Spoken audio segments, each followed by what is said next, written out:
4 লেনযুক্ত 27 number ৰাষ্ট্ৰীয় ঘাইপথৰ উৰণীয়া সেতু নিৰ্মাণকাৰী সংস্থাৰ বিৰুদ্ধে এইবাৰ সৰব হৈছে নেমচু। যদি চৰকাৰ পক্ষই এই ঘটনাৰ ওপৰত কোনো গুৰুত্ব আৰোপ নকৰে তেন্তে ৰাজপথত আন্দোলন কৰিম বুলি হুংকাৰ নেমচু নেতৃত্বৰ।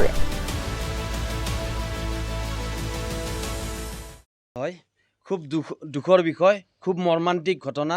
যিজন ব্যক্তিয়ে ঘৰৰ পৰা ওলাই গৈ যি আজি ঘৰলৈকে উভতি আহিব নোৱাৰিলে ফুলচান আলী, তেখেতৰ মৃত্যুত আমি প্ৰথমে উত্তৰ পূৰ্বাঞ্চল সংখ্যালঘু ছাত্ৰ সন্থা আমি নেমচুৱে দুখ প্ৰকাশ কৰিছোঁ। তেখেতক আল্লাহ বেহেস্ত নচিব কৰক। কিন্তু যিটো দুৰ্ঘটনা ঘটি গ'ল, এই দুৰ্ঘটনাৰ বাবে অসম চৰকাৰ দায়ী।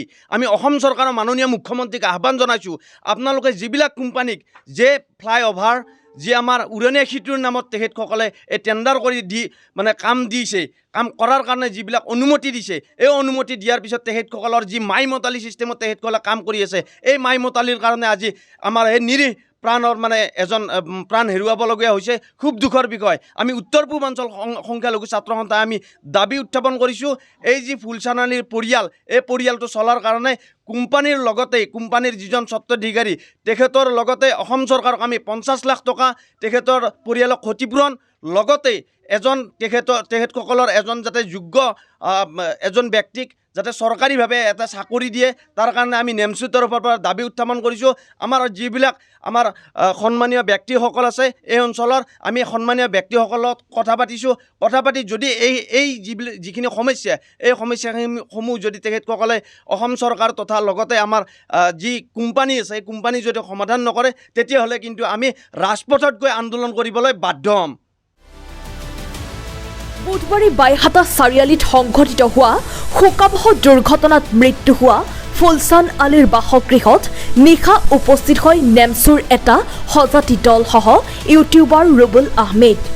নিহত ফুলচান আলীৰ পৰিয়ালক 50 লাখ টকাৰ ক্ষতিপূৰণৰ লগতে সেই পৰিয়ালটোৰ এজন যোগ্য ব্যক্তিক এটা চৰকাৰী চাকৰি দিব লাগে বুলি দাবী জনায় নেমচুৱে।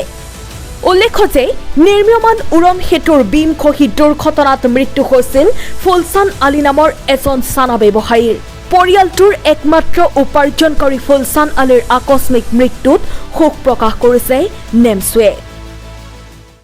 আচলতে সঁচাকৈ আমি যি বুজিলোঁ, নিউজৰ প্ৰকাৰে যি দেখিছোঁ, এইটো একদম 100% যি ফ্লাইঅভাৰ বনাই আছে সেই কণ্ট্ৰেক্টৰৰ গাত একদম 100% দুখ আছে। কাৰণ তেখেতসকলে যিখিনি ব্যৱস্থা ল'ব লাগিছিলে, যেনেকৈ কৰিব লাগিছিলে, তেখেতসকলে দেখা নাই। আজিও মই হেপেন দি আহোঁতে দেখা পাইছোঁ, এতিয়াও কিন্তু সেইখিনি পূৰা খোলাকৈ ৰাখিছে। কিন্তু আমি এটা বস্তু ভালকৈ জানো যে যেতিয়া ফ্লাইঅভাৰ বা তেনেকুৱা নিৰ্মাণ কৰে তেতিয়া কিন্তু তাত তলেদি মানুহ অহা যোৱা কৰিবলৈ একেবাৰে নিদিয়ে, তাতে একদম বেৰিকেড দি কিনে ধুনীয়াকৈ এইটো বন্ধ কৰি দিয়ে, কাৰণ কেতিয়া দুৰ্ঘটনা ঘটিব পাৰে।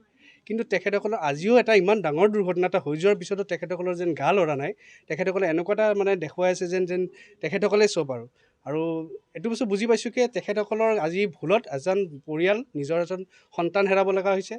আজি কাৰবাৰ আজি তেখেতসকলে নিজৰ স্বামী হেৰাইছে, আজি সৰু ল'ৰা ছোৱালী দুটা, আজি আমি তাকে দেখা পাই দুখ লাগি গৈছে কেনেকুৱা এটা মানে আজি পৰিৱেশ হৈছে।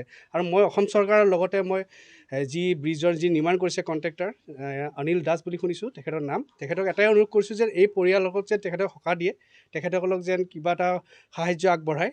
আৰু যদি একো নকৰে তেতিয়াহ'লে কিন্তু আমি কিন্তু ৰাইজে এৰি নিদিম, কিন্তু একদম সঁচা কথা। ইয়াৰ কিন্তু আমি একদম উচিত ব্যৱস্থা ল'ম, কাৰণ এনেকৈ কোনোবা এজনে নিজৰ প্ৰাণ হেৰাই থাকিব, এনেকৈ তেখেতসকলে এৰি থাকিব, তেখেতসকলে কাম কৰি থাকিব, সেইটো নহয়। আৰু চৰকাৰেও এই পৰিয়ালৰ পিনে চকু মেলি চাব লাগে, কাৰণ এই পৰিয়ালটোৰ এতিয়া কোনো ইনকাম কৰাৰ ৰাস্তা নাই, যেনে পৰিয়ালৰ যেন কাম কৰিবলৈ কিবা এটা ব্যৱস্থা কৰি দিয়ে। কাৰণ তেখেতসকলৰ মাত্ৰ সৰু কণ শিশু দুটা আৰু বেমাৰী দেউতাক আছে শুনা পালোঁ, আৰু লগতে আপোনাৰ ৱাইফ আছে, আৰু কোনোৱে নাই তেনেকুৱা কৰি। সেইকাৰণে যেন কিবা এটা ব্যৱস্থা কৰি দিয়ে, তাৰে চৰকাৰলৈও অনুৰোধ থাকিলে। আৰু বিশেষকৈ মানে কণ্ট্ৰেক্টাৰখিনিৰ ওপৰত ব্যৱস্থা ল'ব লাগে, কাৰণ আজিও তেখেতসকলে কিন্তু নিজৰ মানে যিখিনি লাগে সেইখিনি আজিও নিয়মখিনি পালন কৰা নাই। আজি এনেকুৱা থাকে কিন্তু আমি সকলো ৰাইজে মিলি কিনে তেখেতৰ ওপৰত ব্যৱস্থা এটা ল'ম, যিখিনি আইনী প্ৰকাৰে ল'ব পাৰি, কিন্তু এনেকৈ তেখেতক এৰি দিয়াটো নহ'ব। ৰঙিয়াৰ পৰা মইনুল হকৰ ৰিপৰ্ট, সচ দ্য ৰিয়েলিটি।